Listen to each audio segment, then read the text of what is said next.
Tu es sorti major de Sciences Po. Comment tu passes de Sciences Po à vendeur de disques chez Rough Trade? Tu deviens un vendeur de disques parce que tu as des dettes dans le magasin de disques, parce que j'ai acheté beaucoup trop de disques. Ah ouais. Donc moi, j'ai travaillé pendant des années dans les magasins de disques où, à la fin du mois, quand je faisais des comptes, j'étais limite encore en dette. J'étais un peu obsédé par ça. Rough Trade, pour les gens qui n'ont pas connu, c'était vraiment un des plus influents magasins de disques à l'époque. Surtout pour l'émergence de la French Touch. Au milieu des années 90, il y a les premiers trucs French Touch. Et là, le magasin et tout ce quartier de Bastille devient un peu le rendez-vous.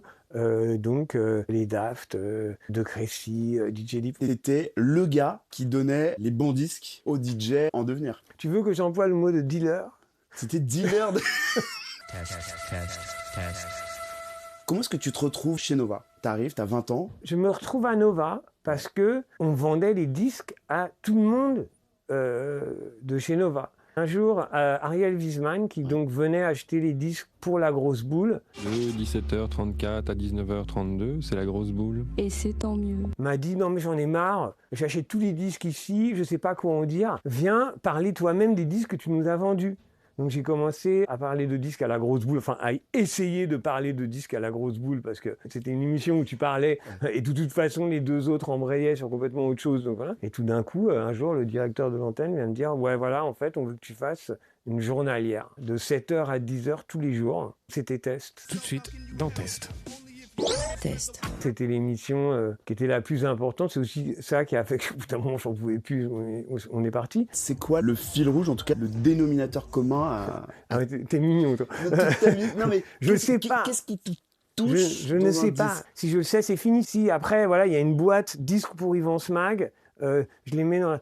Non, parce que c'est la constante surprise et c'est surtout un truc qui est en évolution tout le temps. Jamais j'aurais envie de définir ça. Je me couperais les ailes en fait. Je m'interdirais des trucs. Si tu devais garder un disque. Je sais plus qui a dit ça en fait. Je me demande si c'était pas Alouré qui a dit les disques qui ont compté pour toi, vraiment, il y en a 5. Et donc, tu vois, moi c'est des choix qui datent de mon enfance. C'est le Velvet Underground et Nico. Voilà. Je voulais un disque, c'est celui-là. Parmi les milliards de disques que tu as joués, mais en fait, les milliards de disques, ils disparaissent. C'est une poignée de trucs. C'est des trucs qui sont beaucoup plus importants dans ta vie que le premier disque que tu as entendu en rêve. Enfin, tu vois, c'est pas ça, quoi. Et c'est des disques généralement aussi assez classiques. C'est pas des trucs de digger. On n'est pas dans le mode où attends, je vais frimer, je vais te donner un disque que tu connais pas, tu vois. Le grand public ne le sait pas forcément.